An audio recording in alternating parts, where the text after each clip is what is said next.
Before we get into it, I want your verdict. Prime for prime. Who takes it? Floyd Money Mayweather or Terrence Bud Crawford? Drop your pick and your reasoning in the comments. Hit like if you live for big fight debates and detailed breakdowns. And subscribe with notifications on so you never miss our latest boxing news, legacy conversations, and fight night analysis. The debate keeps finding new oxygen, and Crawford's recent run has turned a long, simmering conversation into headline news. On one side is Floyd Mayweather, the undefeated 50-0 defensive master, whose ring IQ has been the standard for 2 decades. On the other is Terrence Crawford, the undisputed pound-for-pound force of this era, a switch-hitting problem solver with power in both hands, ice-cold patience, and a track record of figuring opponents out, sometimes by the 3rd round, often by the 5th. When you put their names in the same sentence, people immediately sort themselves into camps. Defense versus offense, control versus variety, ring generalship versus adaptable aggression. The question isn't just who would win, it's what fans value most in elite boxing. Max Kellerman laid out the case for why a hypothetical Crawford versus Mayweather bout would be the fight to settle a generation. He praised Crawford as the best undisputed champion operating today, a fighter who makes high-level opponents look ordinary because he can toggle styles mid-fight. He also reminded everyone that Mayweather, at his absolute peak, was close to untouchable, maybe the best offensive boxer many of us will ever see. Kellerman's point is simple. You can respect both truths. Mayweather at his best made elite offense evaporate. Crawford at his best makes elite defense crack under the pressure of angles, timing, and counters. That's why he calls the matchup a clash of eras, a duel between supreme defense and versatile offense. Exactly the kind of fight fans talk about for decades. That framing leads naturally to the oldest maxim in the sport. In boxing, defense often beats offense. You hear that and picture Mayweather leaning off the center line, rolling the right shoulder, nudging you an inch out of range, and making you pay with a short right hand you never saw. At his best, as the argument goes, Floyd was a better defensive fighter than Crawford. Crawford is the better offensive fighter. In matchups like that, defense usually wins. That's the thesis for one entire side of the debate. The counterargument comes just as fast. Crawford isn't merely an offensive fighter. He's a complete fighter who happens to be more ruthless on offense. He's also a master at distance, a technician who can bring the fight to you or take it away. There's a reason so many respected voices insist that Bud has more to bring to the table. He's longer. He can fight both southpaw and orthodox seamlessly. He's a surgical counterpuncher who can lead just as effectively. And yes, he has a kind of punching power that could trouble even a fighter as defensively airtight as Mayweather. We've seen Mayweather get touched. Shane Mosley's right hand comes to mind, and while Floyd solved that problem in the very next round, the memory stands as proof that even the greatest offensive systems can be tested by timing and force. But then comes a timing question. Did Floyd fight Shane in Shane's absolute prime? Did he face every name when they were at their absolute peak? The answer depends on which camp you ask. Mayweather supporters point out that he fought everyone who made business and sporting sense and beat them all. Critics say he was hyper-selective after he left lightweight, picking ideal moments. The truth probably lives in between. Either way, it's part of this larger legacy argument. Sean Porter, who knows both men well and understands championship nights better than most, tried to cut through the noise. He pointed out that fans reflexively default to Floyd, the OG, because an undefeated legend tends to get the benefit of the doubt in fantasy matchups. But he also insists that automatic picks for Mayweather sometimes fail to give Crawford his due. Terrence always figures it out, Porter said, with a tone that suggests he's seen Bud's mid-fight pivots up close. Still, Porter calls Floyd the original you don't outthink. In his words, there has to be an OG somewhere that even the best chess masters can't outchess, and he believes Mayweather is that OG. It's a respectful nod to both men. Crawford as today's chess master, Mayweather as the one puzzle nobody solved. Crawford himself has addressed the comparisons without getting dragged into the weeds. He's consistent. Floyd was the greatest of his era.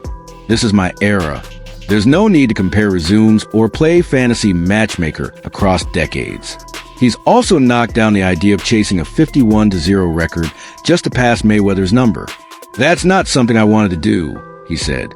In fact, he admitted he would have retired if the Errol Spence fight hadn't happened. That approach says a lot about his priorities.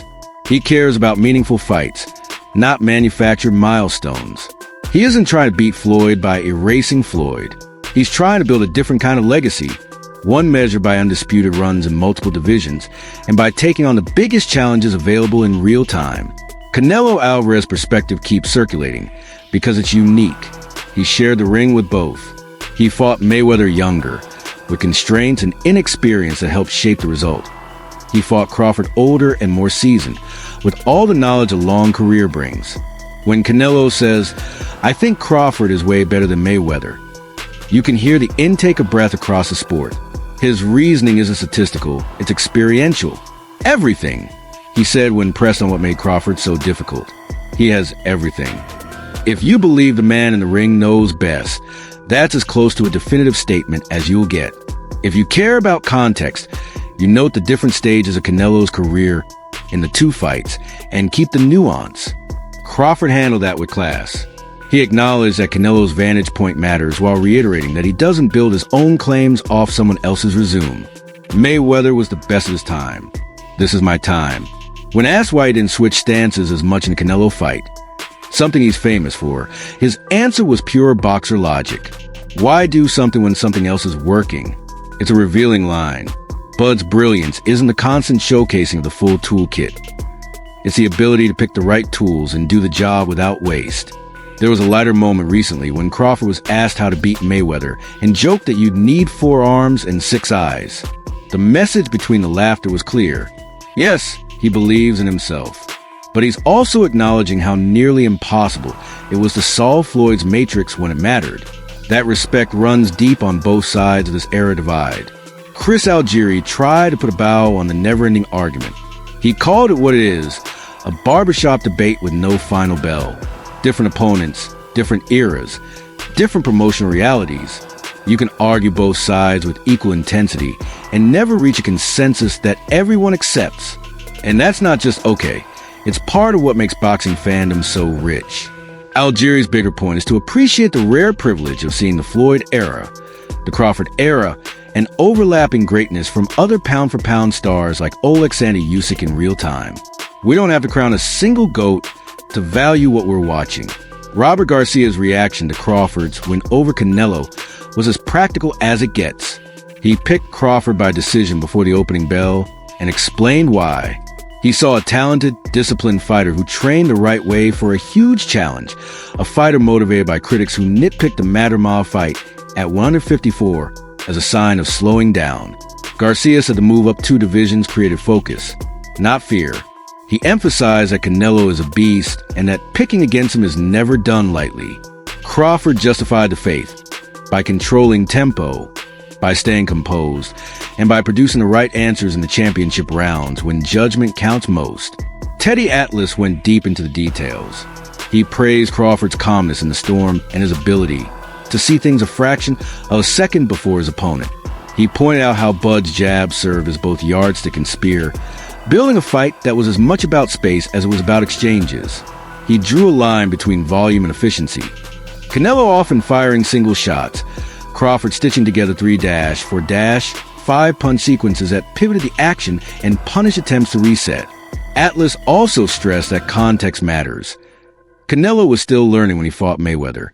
He was much more complete when he faced Crawford. As for the ages, both victories came with the older man carrying a full tank of experience. That kind of nuance is important when you try to measure accomplishments across a decade. If you want a single quote to understand how professionals look at Crawford right now, listen to Atlas on Supreme Confidence. He referenced a tradition passed down from Cus D'Amato, the belief that a fighter's aura comes from an unshakable inner certainty. He said only a handful truly have it, and put Crawford in that rare air, but fights like a man who believes you cannot beat him. He operates like someone who sees a blink before it happens, then takes the space it creates. Shane Mosley added his voice too. He tipped the scale toward Crawford in a hypothetical, largely because of physics and craft. He's bigger, Mosley said. Longer and a better all-around fighter. He made sure to pay Mayweather's respect as a pure technician and reminded everyone what made Floyd special. But Mosley's pick, like others, hinges on Crawford's size, reach, and versatility at welterweight and above, tools that could keep Floyd at the end of the jab and complicate those famous counters. Tim Bradley sang a similar tune. He pointed to timing and intelligence. Terence Crawford is a master at distance, Bradley said, arguing that Bud has enough power to keep Floyd honest and enough craft to find him. He acknowledged Mayweather's defensive mastery, but sees a pathway for Crawford based on ring IQ versus ring IQ. It's less about overwhelming Floyd and more about forcing him to work in places where Bud can bank rounds or land the one shot that changes a fight's complexion. Sean Porter's line, "Terence always figures it out," keeps echoing because it's the truth of Crawford's style. He can be down on a card early and never look panicked, then flip a fight on its head with a single adjustment. That's different from Mayweather, who rarely ceded early rounds once he settled and often took control of a fight from the second and never let go. If you believe in Floyd in this debate, you believe no one could ever out-adjust the final version of his defensive system. If you believe in Crawford, you believe there's no defense he can't crack by the 8th or 9th. All of this reached a fever pitch after Bud beat Canelo. Fans who'd never put anyone in Floyd's neighborhood before started to say out loud, "Crawford is up there with Floyd." One voice said after watching Bud stand in the pocket against one of the sport's most vicious punchers, the point wasn't that Crawford's style mirrors Mayweather's. It doesn't. It was at the level of technical skill, composure, and tactical decision-making on display felt worthy of the same oxygen. Crawford didn't run. He didn't hide. He took what he needed and got out when he had it. When it was time to stand and trade in short bursts, he did that too. Canelo's words after the fight added heft. "I tried everything," he said. He has everything. He didn't sugarcoat it. He didn't make excuses. He acknowledged something that's hard for any great to admit. His opponents sometimes see things in there that his body can't answer anymore. That kind of honesty from a fighter of his stature is why this debate is tilted for so many people. So where does that leave the question? Floyd versus Bud, prime for prime? If you lean toward Mayweather, you'll talk about perfect defense, a body of work that spans multiple divisions, a mind that turned danger into routine. You'll say that defense often beats offense and that Floyd's economy and control would have forced Crawford to play a game where mistakes aren't allowed. If you lean toward Crawford, you'll talk about physical dimensions, switch-hitting menace, and a brand of adaptive offense that eats defenses alive. You'll argue that Bud would have lured punches out,